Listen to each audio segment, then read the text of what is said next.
I put it up there and it was basically detailing a pretty high dosing regimen for testing out Pharma RAD140, and it was better tolerated than you would otherwise think at that dosage, given some of the anecdotal blood work we've seen over the years in SARMs users. So as far as which one I think is the A tier of all of these compounds, realistically,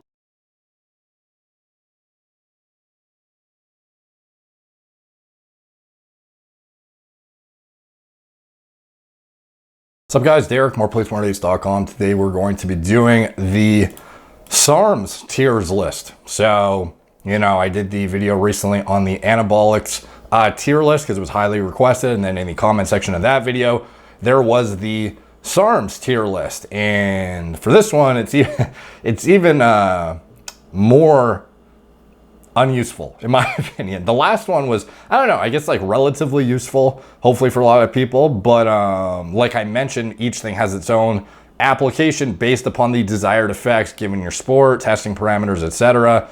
And of course that was no instructional manual whatsoever. It was just me commenting on which ones have the best, clinical data to support them, the most well tolerated clinically, lowest side effect profile, the most predictable in their pharmacodynamics, etc. So with SARMs, it's even less clear what the choices are. Well, actually, I guess you could say it's more clear technically because there's so few that have even been tested on humans.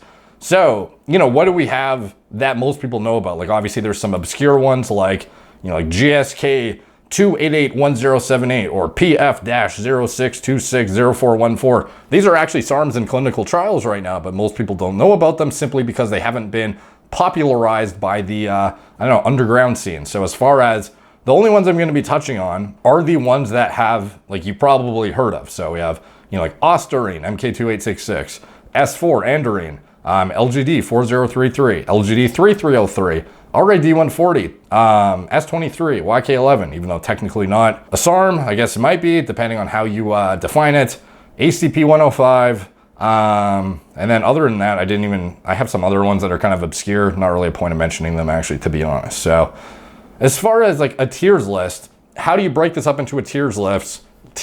Well, it's not like, hey bro, like which one is going to be the best, muscle growth relative to the rest. It's more like ideally the tier system would be the intended result with a relative lack of side effects, and the most well-tolerated clinically and the most human data to reinforce its efficacy. So with these, what do you even have left to look at when you actually look at something that's been tested on humans and is shown to be well-tolerated?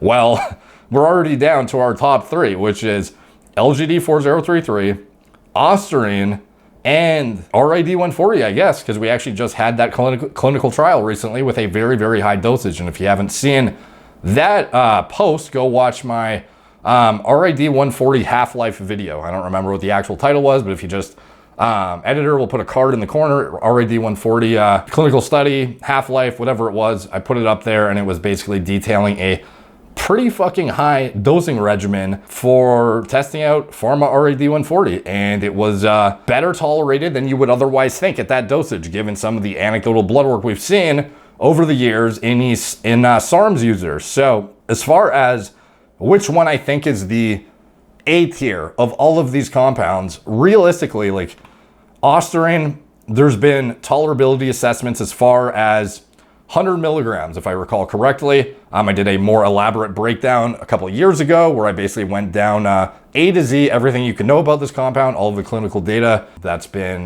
researched about it, pretty much every single trial on it, how the dosage schemes were broken down, what kind of demographics, were in the studies, blah, blah, blah, side effect profile, pharmacokinetics, pharmacodynamics, etc. And in that, I believe the highest tolerated dose was 100 milligrams per day, which is fucking high. And the actual studies were looking at dosages much lower than that. As far as LGD 4033, the highest tolerability study was 22 milligrams a day.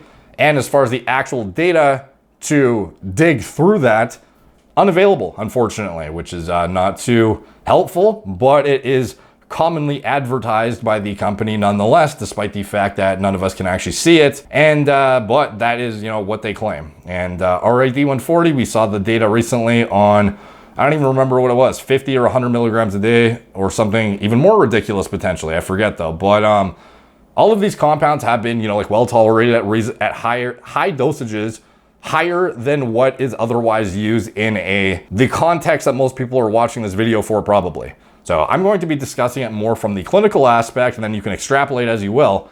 For me, based on the cumulative blood work I've seen anecdotally from people who are, researching this stuff, as well as the clinical data actually in a research setting, like professionally, not in a rodent model among, amateur researchers, whatever you want to call them.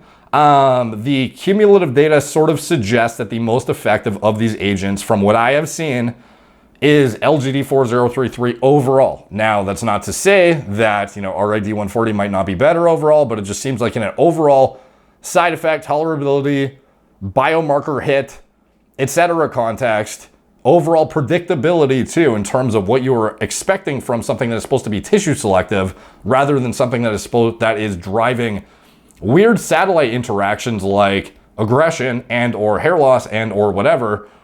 LGD seems to outperform the others. Now, ostarine is the most pure SARM, I guess, of the three in terms of it has the most data to reinforce it. However, it was, of the compounds, it was actually the only one that really failed multiple times trying to actually reach approval. Some of these other compounds haven't had as many attempts to make it fully through their pipeline.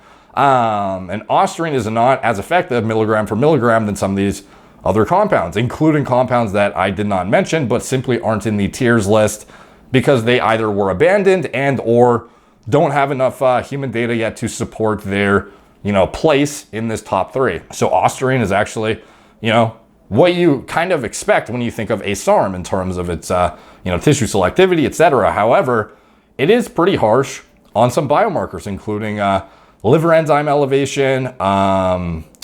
It's not as, anecdotally, it's not as suppressive as some of the others, but just overall, in terms of actually reaching clinical endpoints, it's not as effective at doing what it's supposed to do, which is, retain muscle or build it, depending on the context that you're looking at. But LGD seems to be better in that regard, and RAD140 also seems to be, from what I've seen, superior in the context that we were looking at this for. So endpoints, I would say LGD beats ostarine as far as overall human data to support its profile. LGD better than RAD140 simply because of the number of studies done on it, and as well, anecdotally, the actual human performance metrics we see in side effect profile, it's a lot cleaner of an agent.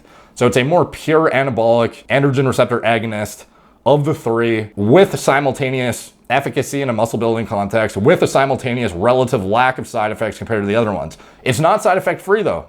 It's going to nuke your testosterone levels too. It's going to nuke your SHBG levels. It's going to do this very, very strongly at a dosage that is not a lot higher than the studies are looking at in the actual therapeutic applications dosage, like a couple milligrams.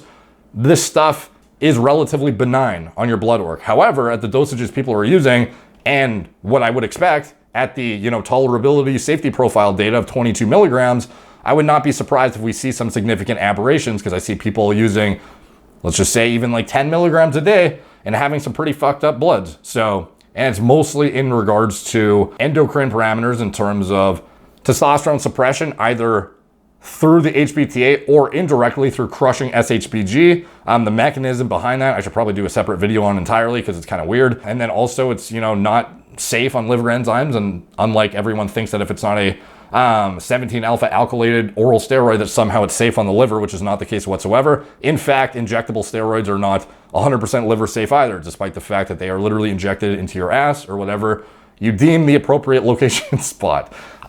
So that's a huge misconception. And so the tier system, I would have to say, if we were to look at it just from a pure SARMs context, the tissue selectivity, what has the most data supporting its efficacy, anecdotally combining the supporting data from other, the hordes of other shit available to us, cumulatively overall, which ones are the best to worst, factoring in all things, including side effect profile, I would probably say, at the top, we're probably looking at LGD4033. Second, we're probably looking at Austrian. Third, we're probably looking at RAD140.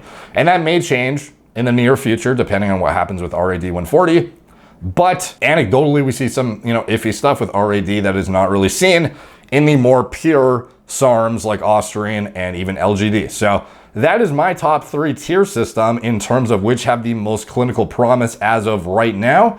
There are other promising SARMs in the pipelines of other companies that are a bit more obscure, and perhaps they are doing it on purpose to be obscure. I'm not really sure what the deal is with all of them, but some of them are, seemingly promising, but they're kind of, their PR is a bit more on the, I don't know, it's like on the low, it's not like they're advertising heavily or anything. Maybe they're doing it intentionally to avoid somebody from knowing about it and then swiping their fucking chemical structure and like making some, bootleg version of it. I don't really know. But of the ones we have the data available for and have the most information surrounding them, this would be the tier system as of now.